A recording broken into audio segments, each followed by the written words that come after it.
Hello tout le monde, j'espère que vous allez bien. Je suis très contente de vous retrouver aujourd'hui pour une nouvelle vidéo. Et aujourd'hui, nous allons entamer une catégorie toute nouvelle sur ma chaîne qui s'appelle « Et si on parlait ?» C'est une catégorie où je vais aborder des sujets en rapport avec le métier de professeur des écoles ou même de prof en général, que ce soit aussi secondaire, donc collège et lycée, sur des sujets qui peuvent, comment dire, faire un peu polémique, qui peuvent un peu faire parler.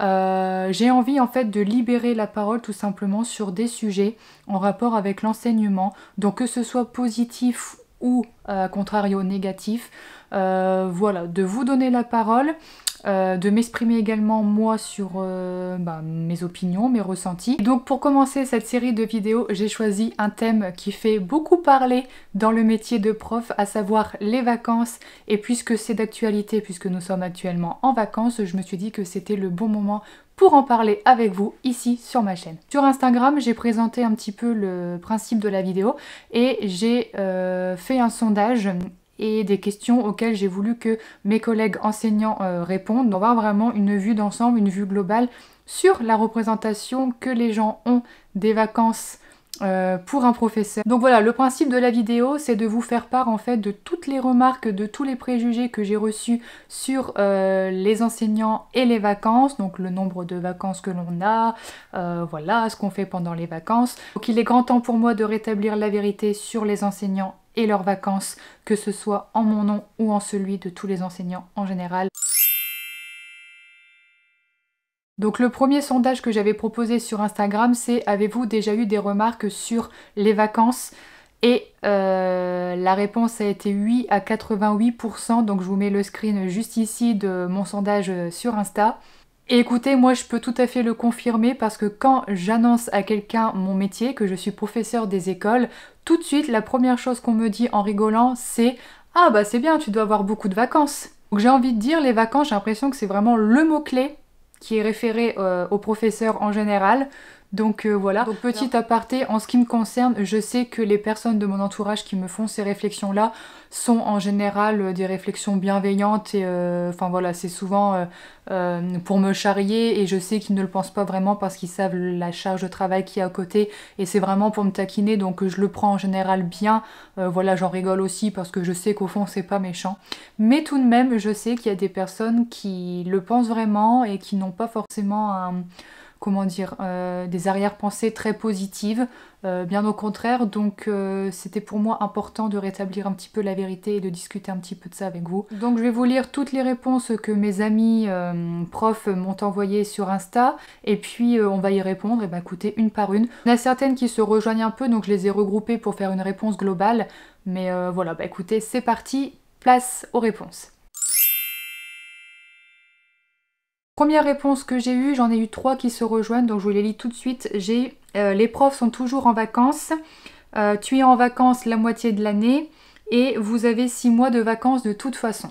Donc voilà, la première chose qui revient, c'est qu'apparemment nous sommes toujours en vacances. Donc pour répondre à cette question, c'est très simple, nous sommes enseignants, donc on va faire un petit peu de maths. Nous allons calculer le nombre de semaines de congés que nous avons par an, donc par année scolaire, ainsi que le nombre de semaines que nous avons à travailler à l'école, et on va pouvoir comparer un petit peu les deux pour voir lequel l'emporte. Au niveau des vacances, nous avons 2 semaines en octobre-novembre, donc les vacances de la Toussaint actuellement. Nous avons 2 autres semaines à Noël, 2 autres semaines en février, 2 semaines en avril, ça fait déjà 8. À ces 8 semaines dans l'année, nous rajoutons les 8 semaines de juillet et août des vacances d'été, ce qui fait au total 16 semaines de vacances par an. Et pour les semaines de travail à l'école, nous avons en fait 5 périodes.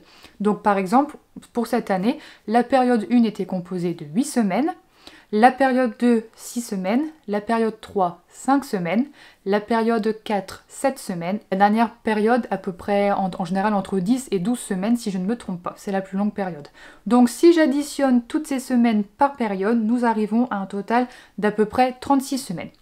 Quoi qu'il arrive, même si c'est pas exact que ce soit 36 ou 38, vous verrez que le nombre de semaines à travailler, 36, et le nombre de semaines en vacances, 16, il y a quand même un écart. Donc en fait, pas besoin de réfléchir longtemps, on travaille 2 fois plus que nous sommes en vacances. J'ai envie de répondre à ces préjugés. Faux, nous ne sommes pas toujours en vacances et nous n'avons pas un nombre incalculable de vacances. Même si, évidemment, 16 semaines, c'est le top, honnêtement, c'est non négligeable, ça se prend, ça c'est sûr, je vais pas cracher dessus, mais non, nous ne sommes pas toujours en vacances, on travaille aussi, et on travaille bien plus que nous sommes en congé. Voilà. Deuxième remarque, encore en vacances? Vous venez de reprendre. Alors là, ça me fait bien rire. Vous m'expliquerez quel laps de temps on doit avoir entre deux vacances pour dire que nous sommes toujours en vacances et que nous venons juste de reprendre. Je l'ai dit juste avant, entre chaque vacances, on a les semaines de travail qu'on appelle donc des périodes. Voilà, donc nous avons 5 périodes et en général, le minimum, vraiment le minimum de semaines qu'on a par période, c'est 5 semaines. Donc on n'enchaîne pas vacances sur vacances parce que le minimum c'est 5 semaines, voilà, et le maximum ça peut aller jusqu'à 12 semaines. Donc non, on n'enchaîne pas les vacances et on travaille quand même entre temps, pas mal quand même. Donc deuxième remarque, fausse également. Prochaine remarque, c'est encore en vacances entre deux grèves. Donc autrement dit, ça veut dire que quand nous ne sommes pas en vacances, nous nous mettons en grève. Écoutez, à ça j'ai envie de répondre 3 choses. La première chose, c'est que si on fait grève, déjà ce n'est qu'une journée. Voilà, ça dure pas 2 jours, 3 jours, ça dure pas une semaine ou 2 semaines comme des congés, ça dure qu'une seule journée. En plus des grèves, on n'en a pas tous les jours, on n'en a pas tous les mois, donc c'est vraiment exceptionnel, hein. Deuxième chose que j'ai envie de dire, la plupart des enseignants, même moi je peux le témoigner autour de moi, qui font grève, eh bien en général ils font vraiment grève et ça veut dire qu'ils vont manifester dans les rues, dans les grandes villes pour, voilà, pour montrer leur mécontentement. Ils ne restent pas chez eux dans leur fauteuil, dans leur salon à regarder la télé, loin de là. Donc c'est une vraie journée de manifestation, parce que je rappelle quand même que la grève c'est un droit que tout le monde a pour tout type de métier et que c'est important. Quand il faut élever la voix et montrer son mécontentement, il ne faut pas hésiter, nous sommes quand même en République, donc encore heureux qu'on ait le droit de faire grève et de manifester son mécontentement sur des sujets voilà, sur lesquels nous ne sommes pas d'accord. Et la troisième chose, c'est que je peux vous dire que malheureusement, beaucoup de personnes ne font pas forcément grève parce qu'ils ne peuvent pas se le permettre, puisque lorsque nous faisons grève, nous perdons une journée de travail en termes de salaire, donc on perd à peu près pour nous 90 € net.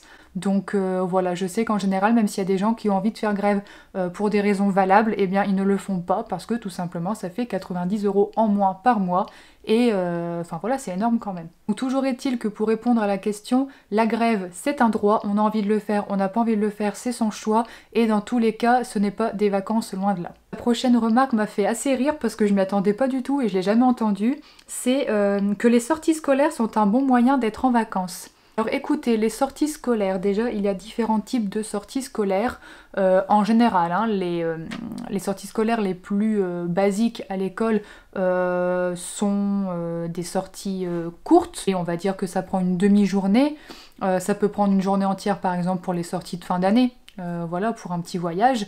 Ça arrive aussi qu'il y ait ce qu'on appelle des classes vertes, des classes de découverte où on part une semaine, mais c'est quand même assez rare. Je peux vous dire surtout que ce soit sortie courte ou sortie plus longue en semaine, c'est très loin d'être des vacances. Parce qu'en amont, il y a déjà un énorme travail d'organisation pour préparer que ce soit la demi-journée, la journée ou la semaine complète, ce qui demande encore plus d'organisation et de préparation. Donc ça, je peux vous dire que c'est pas des vacances parce qu'on passe énormément de temps à tout organiser, tout préparer. Ensuite, les sorties comme ça demandent une extrême surveillance des enfants. Voilà, ça engage beaucoup de responsabilités. Enfin, moi, je sais que personnellement, j'aime beaucoup les sorties, mais ça me stresse autant que ça me fait plaisir, enfin voilà, parce que j'ai toujours peur qu'il se passe quelque chose. Enfin, c'est extrêmement angoissant, donc c'est pas du tout reposant comme des vacances, on n'en profite pas franchement pleinement. Et en plus, une fois sur place, comme c'est dans le cadre du travail de l'école, on n'est pas là à se reposer sur ses lauriers et à siroter un cocktail, loin de là, on a beaucoup d'activités à préparer et à mener. Voilà, donc on n'a pas le temps de s'ennuyer et ce n'est pas du tout, mais alors vraiment pas du tout des vacances. Ensuite, j'ai eu la fameuse réponse « vous êtes payé à rien faire ». Alors ça me fait aussi beaucoup rire.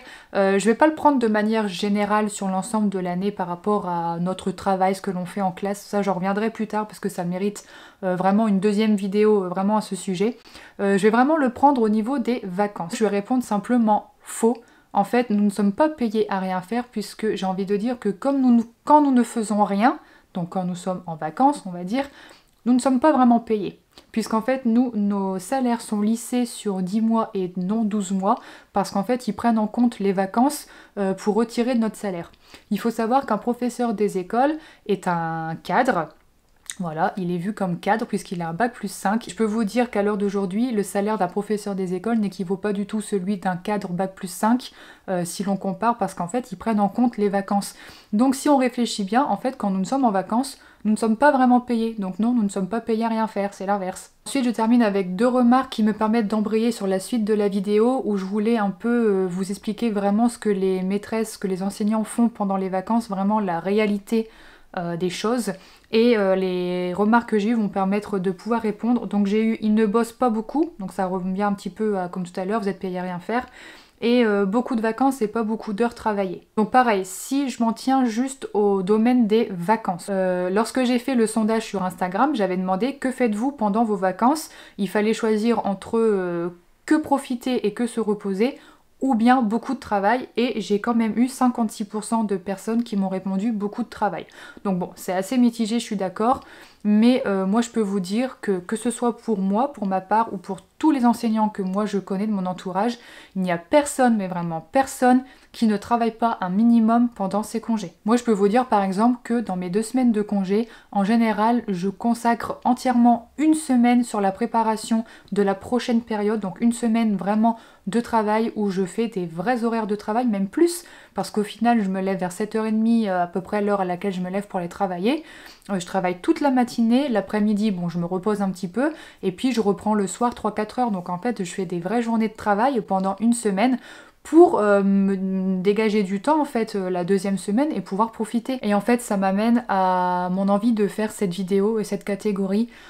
Outre les préjugés, les remarques que l'on a toujours sur nos vacances, qui comme je l'ai dit au début de vidéo, en général on le prend assez bien à la rigolade parce que voilà c'est le jeu, voilà on sait qu'en étant prof on va se faire taquiner sur les vacances, c'est tout à fait normal. Mais outre les remarques sur ça, j'avais vraiment envie de discuter un petit peu avec vous parce que on a tendance des fois en étant prof à la fin à avoir un peu honte de dire qu'on a beaucoup de congés. Alors qu'au final, même moi c'est une réflexion que je me suis faite pour moi, au final c'est super important en fait qu'on ait régulièrement des congés comme ça parce que vous vous rendez pas compte la charge de travail que l'on a en tant qu'enseignant. Je parle aussi de la fatigue en fait, on a beaucoup de fatigue physique et psychologique parce que franchement s'occuper d'enfants toute une journée, toute la semaine, bah, c'est usant, franchement c'est fatigant et quand les vacances arrivent, et ben honnêtement, mais moi je les accueille à grands bras, enfin les bras ouverts parce que je suis super contente. Enfin je sais que ça va être 2 semaines où je vais vraiment pouvoir couper de l'école, même si j'ai du travail, hein, même si j'ai beaucoup de travail comme je vous disais. Voilà, c'est moins fatigant parce que je suis chez moi, je suis au calme, je peux décider de travailler quand j'ai envie. Je peux quand même entre deux couper et aller me balader, aller me reposer. Et franchement, moi je suis super contente d'être en vacances et j'ai pas honte en fait de le dire parce que honnêtement, je les mérite.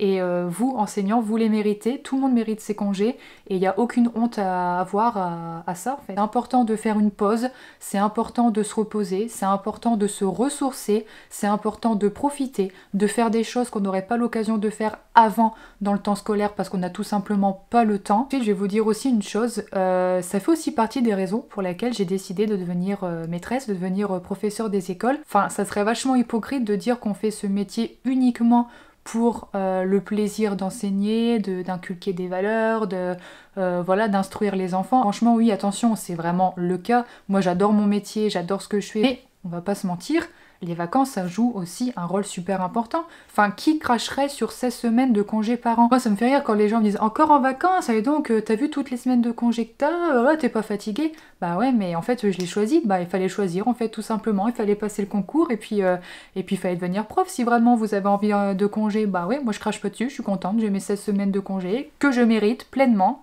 Voilà. Mais après tout, c'est ça aussi la vie. Moi, j'ai toujours dit que mon métier, il fallait qu'il me plaise absolument, c'est certain. Mais mon métier, mon travail, c'est pas ma vie. J'ai envie que mon travail prenne le pas sur ma vie et prenne la plus grande partie de ma vie. Non, ma vie, c'est ma vie. Et donc, je voulais vraiment un travail qui puisse concilier ça, et qui puisse me laisser pas mal de temps libre. Ça me permet de profiter, ça me permet de voyager, moi qui adore voyager. Enfin, voilà, c'est grâce à ça que je peux faire tout ça. Et honnêtement, je suis super contente d'avoir mes 16 semaines de congés par an. Pour terminer cette vidéo, j'avais envie de terminer par un conseil que je voudrais vous donner à vous, amis enseignants, mais également à moi-même. Parce qu'en fait, je me suis rendu compte, surtout à ces vacances-ci, que dès le samedi, dès le premier jour des vacances, je me sentais hyper contente, vraiment hyper contente d'être en vacances. J'étais super excitée, super heureuse et j'avais vraiment l'impression de revivre. Vous voyez, vraiment comme si pendant cette semaine, la première période, 7-8 semaines, j'étais dans une bulle, j'étais à fond dans mon travail et il n'y avait plus rien autour. Et que là, le fait d'être en vacances et de m'enlever tout ça, ouf, je sortais de ma bulle, je respirais et à nouveau je reprofitais de la vie et je vivais tout simplement. Et en fait, le conseil que je vous ai donné pour vous et pour moi, c'est de ne pas attendre les vacances pour vivre. Le but en fait, c'est vraiment de réussir pendant le temps scolaire à s'organiser, à optimiser son temps pour qu'on puisse quand même profiter même pendant nos moments de travail, le week-end, le soir, même en rentrant, les mercredis, ne pas devoir attendre les vacances pour profiter. Au final, c'est pas normal. En fait, c'est tout là l'intérêt de ma chaîne, ce que j'avais envie de faire à travers mes vidéos, c'est de vous aider vous, mais aussi de m'aider moi à mieux gérer sa vie, à mieux gérer son temps pour vraiment profiter en fait. Donc c'est en ça que j'ai envie de vous aider à travers mes vidéos YouTube. J'ai vraiment envie de vous donner des astuces, des conseils d'organisation, de gestion du temps, des choses que l'on peut faire pour profiter, des idées, voilà. Donc c'est un petit peu une chaîne de lifestyle, mais aussi et surtout de développement personnel. Bah écoutez, j'espère que je pourrai vous aider au mieux pour vraiment ne pas subir son métier, parce que ça reste un métier fabuleux, pour pas que ça prenne le pas sur votre vie personnelle. Voilà, écoutez, cette vidéo est terminée, j'espère qu'elle vous a plu. J'espère que mes collègues enseignants, vous retrouvez un petit peu en moi, en mes propos, et que vous êtes d'accord avec ce que j'ai dit, et que je vous ai bien défendu, j'espère. Si jamais il y a des futurs PE qui regardent mes vidéos, j'espère que ça ne nous avait pas trop fait peur, au contraire, c'était vraiment pour vous rassurer. Voilà, et j'espère que ça vous a permis d'apprendre des petites choses par rapport aux vacances et sur ce qu'on fait vraiment pendant les vacances. Et puis pour toutes les autres personnes qui regardent cette vidéo et qui peut-être ont déjà pensé ce genre de choses sur les enseignants et les vacances, ou qui l'ont déjà dit, j'espère que grâce à mes réponses, voilà, vous avez pu voir un petit peu mieux ce qu'on faisait pendant les vacances, et vous me prouvez qu'au final, ce n'est pas de tout repos et qu'on profite pas pleinement, on a beaucoup de boulot. Voilà. Voilà, comme d'habitude, n'hésitez pas à liker la vidéo si elle vous a plu, à vous abonner à ma chaîne, à activer la cloche pour avoir les notifications. Si vous voulez aussi partager la vidéo pour faire entendre cette parole au plus grand nombre, ça me ferait aussi très plaisir. En attendant une prochaine vidéo, je vous dis à bientôt et je vous fais des bisous. Bye bye.